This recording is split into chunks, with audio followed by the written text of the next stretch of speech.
凤琴看着他半晌，他说道：“我小时候冷得厉害，就老是感冒咳嗽，一到换季总会咳上很长时间。成年后自己注意调理身体，免疫力提升了不少，身体好起来，已经几年没有咳过了。我不担心。”凤琴深情地看着他，有你在，我没什么好担心的。方瑶宠溺地轻捏一下他的脸，我还是生闷气的，舍不得你冒险，却又拦不住你，你要快点好起来，我才能好过点。他是他的全能助理，凡事都要听他的，哪怕两个人也是恋人的关系，他依旧是听他的安排。好了，不生气了，以后不会再这样冒险，老是生气。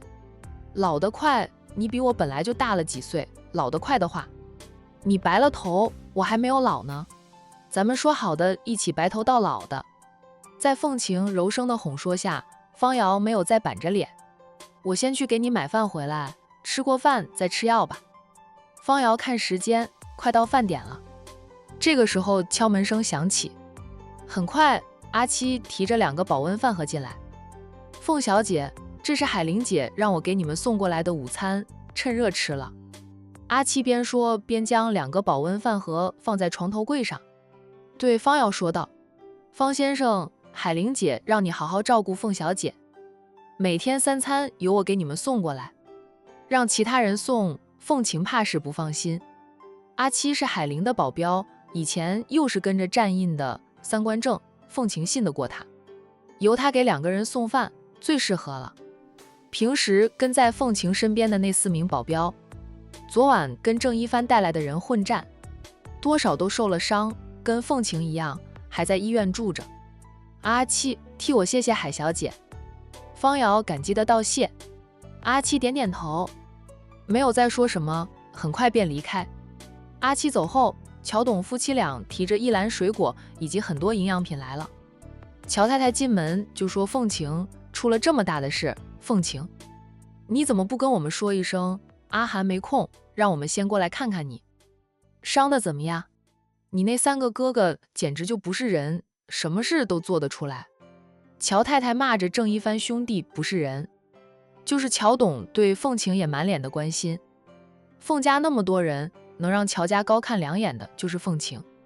乔伯母，凤琴想坐起来，乔太太连忙按住她，不让她起来。见凤琴脸上还有着青紫，受伤的右臂包扎着，乔太太心疼的道：“伤得这么重，他们简直就不是人，怎么能这样对你？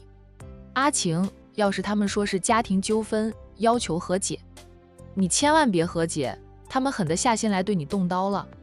你若是原谅他们，就是放虎归山，他们恨你，逮着机会就想冲过来咬你2口的。”乔太太知道的并不详细，只知道凤琴受伤是和3个哥哥起了冲突，被哥哥用菜刀砍伤了，仅是听着就像是家庭纠纷。伯母，我没事，一点皮肉伤，我当然不会和他们和解，这也不是家庭纠纷。凤琴简单的说了昨晚的事，听得乔太太一脸的震惊。乔家的家风好，人口也少，乔太太只听说过别人家争权夺利，斗得厉害，凤琴的经历最让她震惊。可能是乔家和凤琴来往密切吧，乔太太也挺喜欢凤琴的，他们竟然，你可是他们的亲妹妹呀。凤琴苦笑不说话。阿晴，你是不是发烧？你的脸好红。乔太太伸手摸了一下凤琴的额头，说道：“真的发烧。方先生跟医生说了吗？”方瑶答道：“凌晨的时候就发烧了，大小姐是受寒，感冒了，吃了1次退烧药后退了烧，现在又复烧回来，也到时间吃药的了。”乔太太看到2个保温饭盒，明白过来，便对方瑶说道：“方先生，你去吃饭，我照顾阿晴就行。”伯母，不用，我自己也能吃。凤晴不好意思地说道，她是第一次从妈妈辈的人这里感受到关爱。乔太太不是她的亲人，对她都这么好，你一边手受伤，一边手输着液，不方便的，就让伯母照顾你吧。老乔，你和方先生到小厅里聊聊，有什么需要帮忙的，咱们都帮一把。乔太太打开了2个保温饭盒，看了一下，一个饭盒里装着的都是清淡的饭菜，不用问也知道是给凤晴准备的。她喂凤晴吃，凤晴很不好意思。乔太太说你和我儿女一般大，我们家阿涵当你是朋友，也是我的小辈，我照顾你一下，不用不好意思，就像妈妈照顾女儿一样。她这样说，凤晴也不矫情了。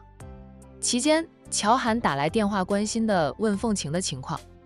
听到凤晴只是受点皮肉伤，乔涵放下心来，又责怪凤晴什么都不说，自己去冒那个险。凤晴笑说，冒一次险，算是彻底了结，其实还是值得的。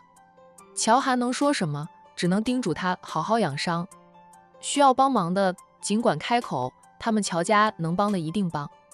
那边的郑华在家里急得团团转，最后决定亲自回江城市区一趟，打听一下3个儿子的消息，要不要判刑，要判多少年。他要给3个儿子各请一个厉害的律师，帮儿子们争取轻判。目前最主要的是打听清楚凤晴是否受伤，若伤了，伤得多重，儿了们会不会被判刑，判多重，关键得看凤晴的情况。郑华在心里骂凤晴就是个祸害，后悔当初没有死拦着凤晴回来。他和3个儿子都想着凤晴是在乡下长大的，乡巴佬一个，虽然也读了大学，那又如何？无论是能力还是见识，肯定不如凤若的。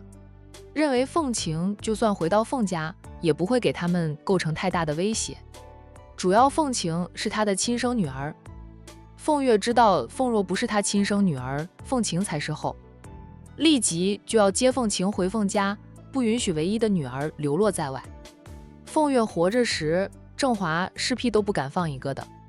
3个儿子跟他一样，在凤月面前怂得很。老爷子，你要出去吗？保姆见郑华拿着车钥匙往外走，本能地问了句：我去江城市一趟，可能没那么快回来。我不在家里，你们要正常做事，别趁机偷懒哈。家里到处都有监控，让我看到你们偷懒，别怪我扣你们的奖金哈。保姆说道：老爷子知道了。本来他们的工作量也不大，用不着偷懒，做完手里头的事情，还有大把的时间玩的。郑华拿着车钥匙匆匆出门，别看他70多了，车技还挺好的，不用请司机，自己开着车直奔江城市区而去。郑华到了江城后，并没有马上去找凤晴，他都还不知道凤晴受了伤，而是去找了以前跟他一起玩乐的老友们，拜托他们帮他去打听一下昨晚凤家有没有发生什么事。等他说完话，老友就说道：我们还想问你怎么回事呢？你3个儿子对你女儿动刀了，听说还绑架你女儿，想将你女儿剁了喂鱼。得亏你女儿身边的那个方先生带着警察赶到，救回了你的女儿，但你女儿还是被你儿子砍伤了。你3个儿子没有一个能跑掉的，还有他们带去的人，包括你养女的2个亲哥哥，可以说是一网被打尽，全都被警方带走。你在老家过得潇洒，就一点都不知道你儿女们闹到这种地步了吗？郑华老脸一变，整个人也软了下来，他跌坐在椅子上，嘴里喃喃自语：怎么可能，怎么可能。他几个老友说道：我们几个聚在一起，就是讨论这件事的，还在考虑要不要打电话问问你，又怕你承受不住，你事先不知情。他们平时和郑华吃喝玩乐，都是认识了几10年的老友了，很清楚郑华对亲生女儿的态度。以前他们也劝过郑华的，就一个亲闺女，亲闺女在养父母家里吃了苦，被欺负得不像话，好不容易回到他身边，劝他对亲生闺女好一点。老郑不听他们的劝呀，只能说人心偏了，就是偏了，到死都是偏的。怎么会这样？怎么会这样？凤晴她没事，我的儿子们全都被抓了，怎么可能？听着郑华喃喃自语，他的老友们对视一眼，其中一个老友问他：老郑，你知道你儿子要对你闺女下手？郑华一个机灵，回过神来，他立即抄起了自己的车钥匙，对老友们说道：“我要去医院看看我女儿。”匆匆地走了。想到自己的3个儿子都被警察抓了，就连阿若的2个亲哥哥也被抓，郑华的心情恶劣至极。开车去医院时，由于心神不定，追尾了别人。他追尾当然他全责，他也不想报交警，直接将身上带着的所有现金都甩给了对方，就开着撞损了车头的车子继续奔向医院。在他到达医院时，已经是傍晚。海玲特意不加班，也推掉所有应酬，与丈夫一起给凤晴送晚饭过来。在医院的停车场上遇到了郑华，双方见面那是仇人相见，分外的眼红。郑华看海玲的眼神恶恨恨的，恨不得将海玲碎尸万段。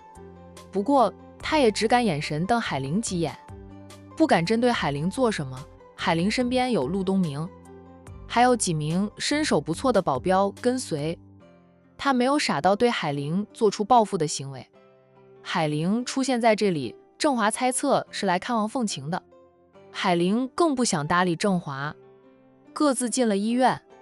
郑华原本想向医护人员打听一下，遇到海玲后他都不打听了，堂而皇之跟着海玲一行人走。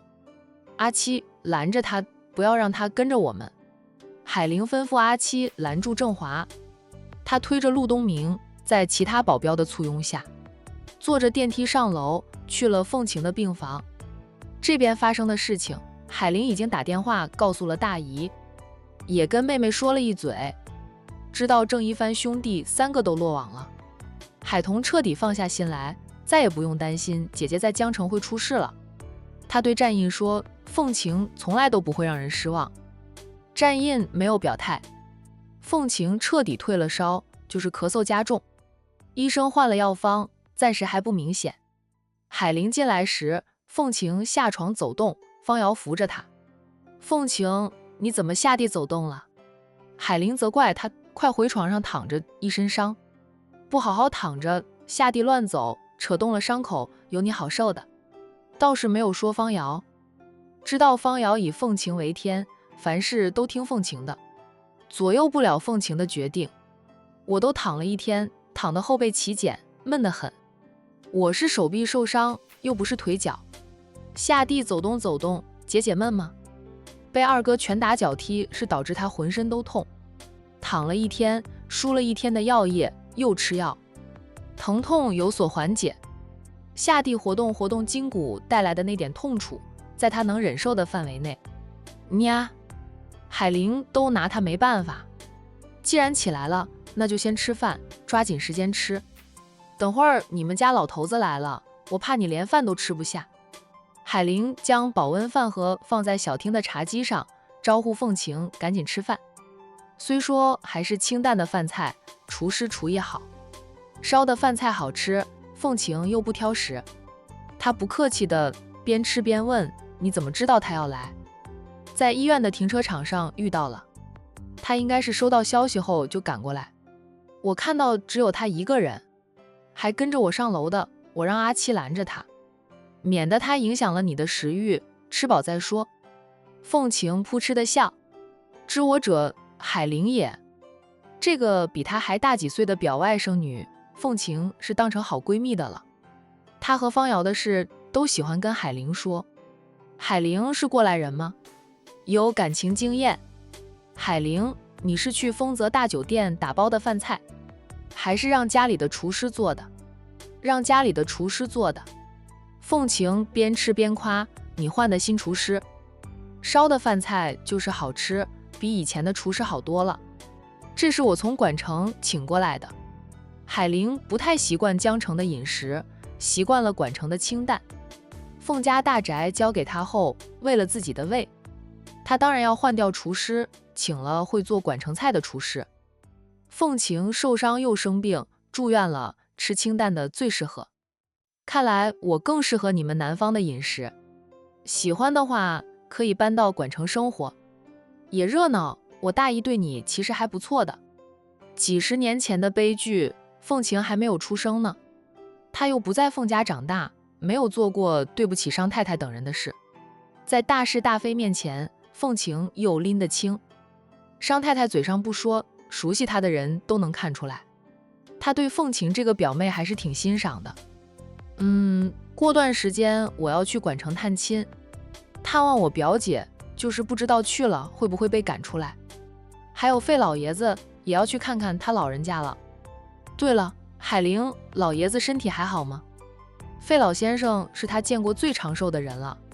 以前他在乡下养母家的时候，村子里的老人最老也就是活到80几，上到90岁的都少。费老先生都快过100岁了，主要是费老先生走路可以不用人扶着，还能跟着几个老伙伴跑那么远。海玲答道：老爷子身体还不错，我大一天天陪着他出门溜达。不出门时，他老人家就坐在摇篮前，盯着我表哥的孩子看，能看上一整天呢。隔辈亲，隔辈亲。费老先生看商无痕的儿子，就等于是看他的曾孙辈，是他家主的曾孙辈，也就是他的曾孙辈了。程医生隔段时间就会过来帮老爷子把脉，换换药。老爷子心情好了，程医生说过100岁不成问题。费老先生凭着一股仇恨支撑到现在，所有人都担心大仇得报后他会撒手归西，就是老神医都说他顶多还有2年的命。现在商太太给他养老，有人陪着他散心，聊起往事，又有曾孙辈了，他老人家心情渐渐好转，很努力地活着。商太太说让他一定要活到海玲生了女儿，凤家有了下一代的接班人，看到海彤生娃，看到商二少娶妻，看着商小飞出嫁，小辈都有个好归宿。这样子他老人家以后去见到他忠心一辈子的家主时，就有很多话题跟他家主聊了。家主知道后代生活得很幸福，肯定很高兴。费老爷子今年底就100岁了，明年都是过100岁，希望他老人家能够活到120岁。长命100岁对费老先生来说，等于是说他明年就死。半个小时后，凤晴被阿七拦住的郑华总算出现在病房里。阿七还跟着进来，海玲示意他不用管郑华了，他才出去。郑华一进来，径直走到凤晴眼前，颤巍巍的就要跪下。凤晴几乎是跳起来去扶他。父女感情再恶劣，他都是老父亲，当爸的向女儿下跪，这是想让凤晴折寿呀，也陷凤晴于不孝之中。好吧，凤晴对父亲也没有几分孝心。爸，你这是做什么？凤晴拉住了父亲，方瑶也迅速伸手相扶，才没有让郑华跪下。凤晴，你哥哥们哪怕千错万错，都是你的亲哥哥呀，你原谅他们，也放过他们吧，你放心。爸这一次就算是拼了老命，也要带你3个哥哥回老家去。以后他们再敢跑来找你的麻烦，对你不利，爸就打断他们的腿。凤晴，爸给你跪下了，你放过你3个哥哥吧。郑华做事又要跪下，方瑶抓住他不让他下跪，他挣扎挣不脱方瑶的手，气得他一巴掌就甩过去。方瑶不躲不避，生生受了他的一巴掌，啪一声响，方瑶被打的那边脸肉眼的速度看到红了，被打了他也没有松手。凤晴看到方瑶被打，他沉下脸来，冷冷地对父亲说道：爸，你要是真想跪，你就到医院门口去跪着，然后大声嚷嚷说你女儿不孝，说你儿子要杀了女儿，女儿不肯原谅你的儿子们，你就跪在那里逼迫你女儿原谅你儿子们，看我会不会妥协。郑华停止了挣扎，打了方瑶一巴掌，他心里也有点怕凤晴会为了给方瑶出气也给他一巴掌。还好凤晴是很生气，倒是没有对他动手。他哭了，阿晴啊，他哭得很伤心。方瑶松开了他，他哭着在沙发上坐下来，哭喊：阿晴呀，爸老了，没有收入来源，父母早就离世，你妈也不在了，爸就只有你3个哥哥养着，你让你3个哥哥都去坐牢，爸怎么办？谁给爸养老？郑华哭得很凄惨。阿晴，你只要放过你3个哥哥，爸保证带他们回老家。你妈的财产他们也不争了，就按你妈后来的遗嘱分配，是你的，都是你的。我只要你3个哥哥出来，爸要靠他们养老呀。阿晴，爸是不好，没有尽到一个父亲的责任，也没有给过你父爱，可是咱们是亲父女啊，你身体里也流着我们老郑家的血，看在爸给了你生命的份上，你就放过你3个哥哥吧。是你哥哥们混账，这样对你，他们太狠了。爸也很失望，可你不是没事吗？让他们给你赔点医药费、精神损失费什么的就行了，别让他们坐牢，行吗？凤晴冷眼看着父亲半晌，没有马上回答父亲，而是转向海玲，对海玲说道：海玲，我处理一下私事，你和陆总回去休息吧。海玲看了郑华2眼，叮嘱了凤晴几句，就带着陆东明出去了。出门后，海玲叹口气，对丈夫说道：我姐妹俩摊上老家那些极品亲戚，都够让人心寒的了。凤晴摊上的是真正的血亲，是她的亲爸、亲哥哥，他们做的事比我老家那些亲戚更加的过分。海家人当年只想霸占房子，分走赔偿款，凤晴的亲人要的是她的命。凤小姐会处理好的。陆东明握住她的手，让她宽心。凤晴是能处理好，她请求海玲夫妻俩离开，是想维护自己少得可怜的尊严了。凤晴又让方瑶出去。大小姐，方瑶担心的低叫，她怕郑华会对凤晴不利，凤晴不可能放过她3个哥哥，万一郑华一怒之下选择与凤晴同归于尽，我不会有事。方瑶无奈的出去，病房里只有凤晴父女俩了。凤晴也在单人沙发上坐下来，她冷冷地盯着父亲，冷声问道：昨晚的事爸知道吗？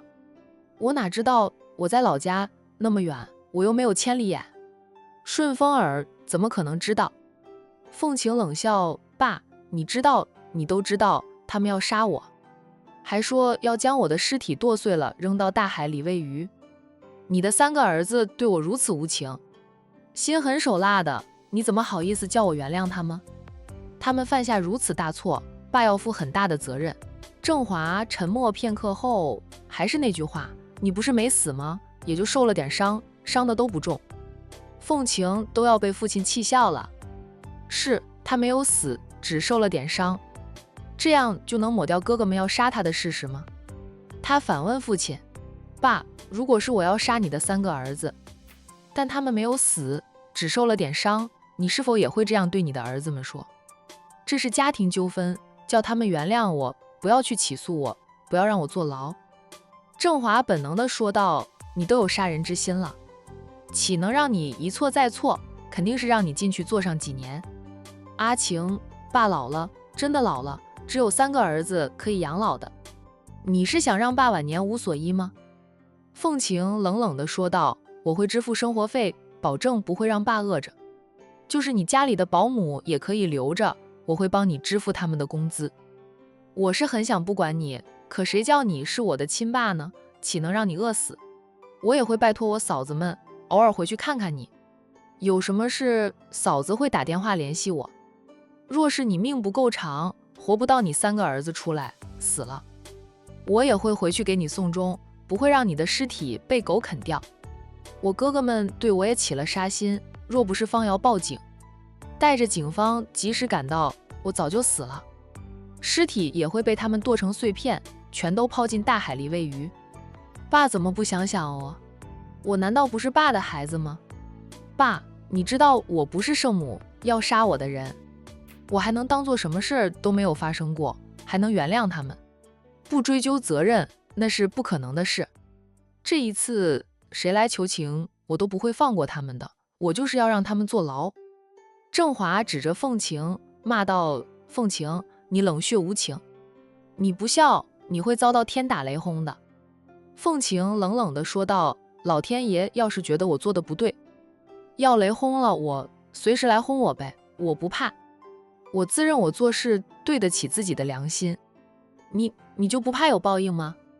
以后你也生几个儿子，你你的儿女也像你和你哥哥那样，你怎么办？凤晴，会有报应的，都会有报应的。凤晴呵呵地笑，报应？有报应，我都等着，我不怕报应。爸和我哥哥们做了那么多坏事，都不怕报应。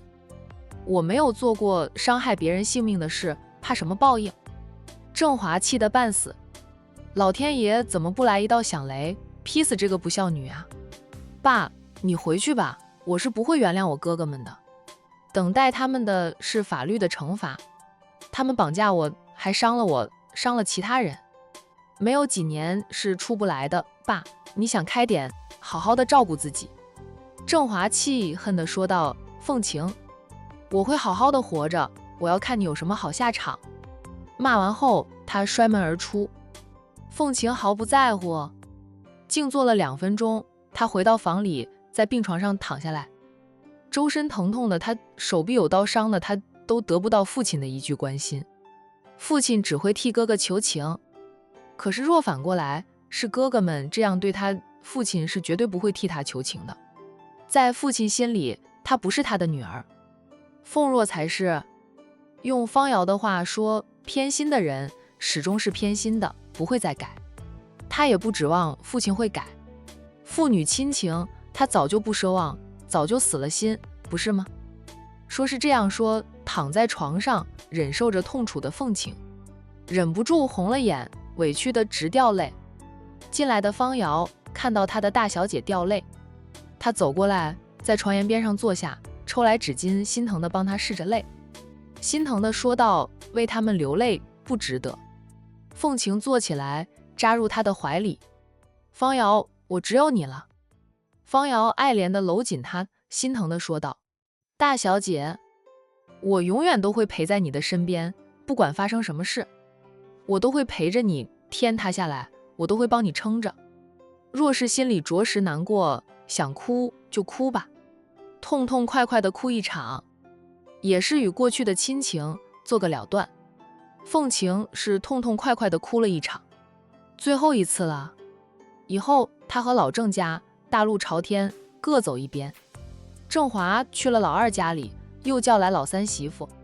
他对2个儿媳妇说道：到现在想必你们也知道出了什么事，他们是伤害了凤晴，不过凤晴伤得不重，只是一点皮肉伤，他们那是兄妹争执动的手，我们要给他们请最好的律师做辩护，争取轻判。2个儿媳妇你看我，我看你。最后老二媳妇说道：爸，这件事怕是难善了，他们居然阿晴不会谅解的，咱们就算请最好的律师，怕是也是浪费钱。他们俩知道一切后，反而不心疼丈夫了。谁叫他们经常在外面包养情妇，找小三小四，背叛婚姻，背叛家庭，让他们在里面坐上几年牢。他们守着婆婆分给孩子们的财产，日子也能过得很好。反正他们的孩子不打算考公务员，也不怕有个坐过牢的父亲。妯娌俩甚至商量好了，就学大嫂那样，带着孩子回娘家生活，以后好好的管教孩子，孩子才是他们的未来。至于心不在他们身上的老公嘛，能做多少年就做多少年吧。反正他们是不想给丈夫请律师的，只是这些话他们不好当面说出来，免得老公公受不了刺激。爸，我们手里头没什么钱，你老有多少钱给他们请最好的律师？还要请3个律师呢。阿晴不想放过他们，也会请最好的律师。咱们耗不起，因为咱们没有阿晴有钱，也没有阿晴有权有势，打起官司来，咱们肯定是输的，保不住他们的。他们坐牢是坐定了，绑架还是带着那么多人绑架，都属于黑社会性质了。警方将他们一网打尽，怎么可能是请了律师辩护就能让他们无罪释放？也很难轻判的，性质太严重了。谁叫他们不听公公的反复劝说？他们做妻子的也劝说过他们的，他们不死心，听不进去劝阻，才会落得今天这样的下场。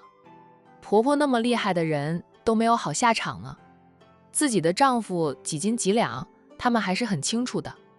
郑华哑了哑口，他手里没有什么钱呢。凤月活着时，她身上的钱从来不会超过500块钱。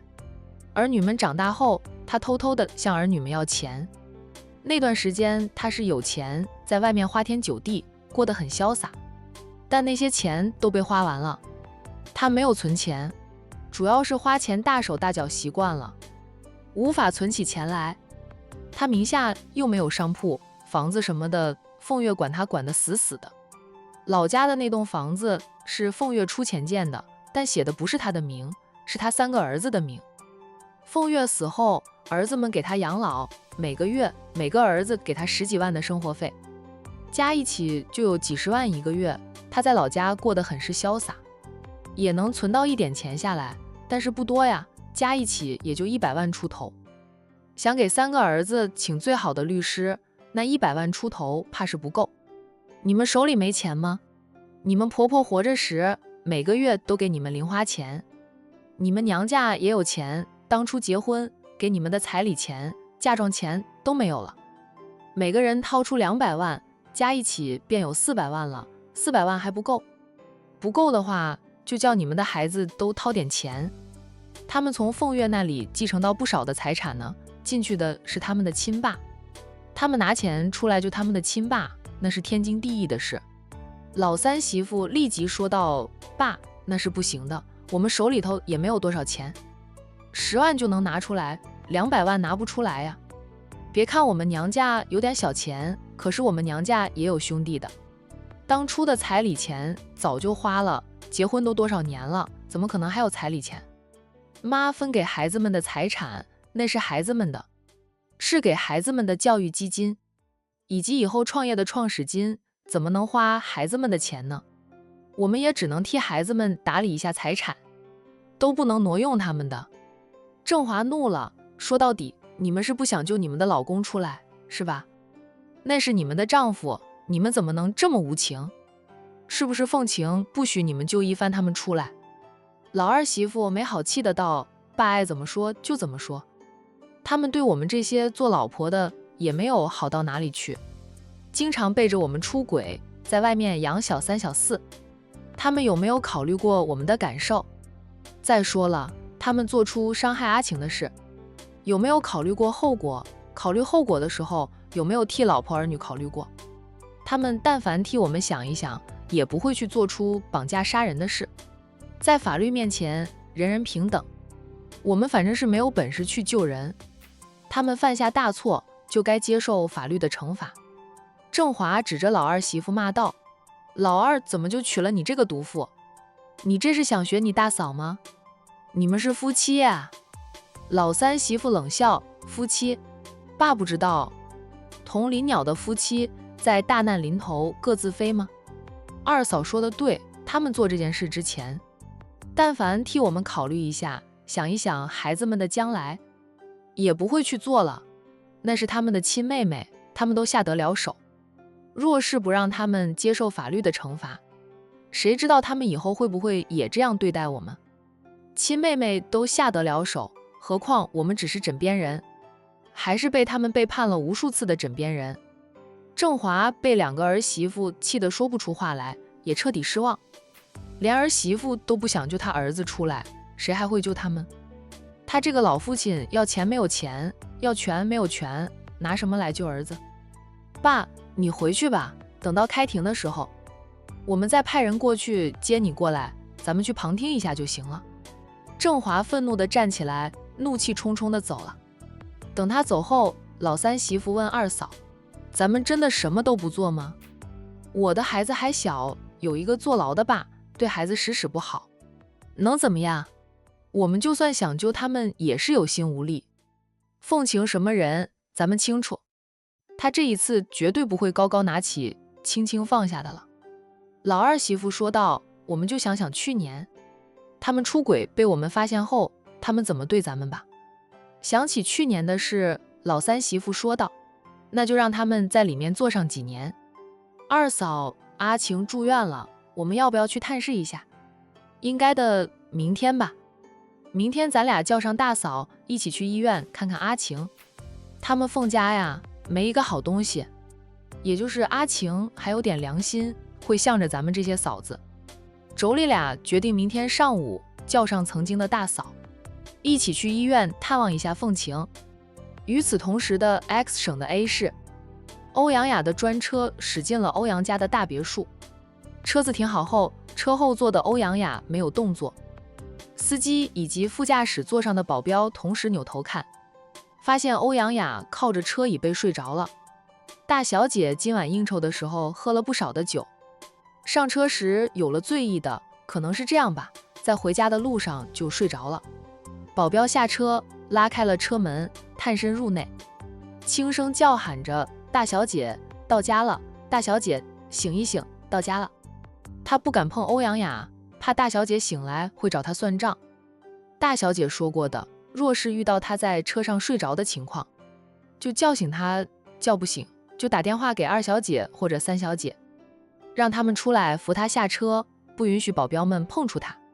欧阳雅没有反应，保镖只得退出来，然后掏出手机就打电话给欧阳婷。但是欧阳婷还没有回来，他只得又打给三小姐。好在三小姐在家，很快三小姐就出来了。怎么了？温厚的声音响起，是他们熟悉的战远。这个点战远其实下班的了，不过他平时都会留意着欧阳雅什么时候回家，只要欧阳雅饿了想吃宵夜，他随叫随到。战先生，大小姐今晚应酬喝了几杯酒，有点醉意，上车后睡着了，现在叫他都没醒过来。大小姐说过不允许我们碰触他，叫了三小姐出来扶大小姐进去。三小姐出来的了，很快就到。三小姐是三房的女儿，从三房那边过来要走几分钟的路。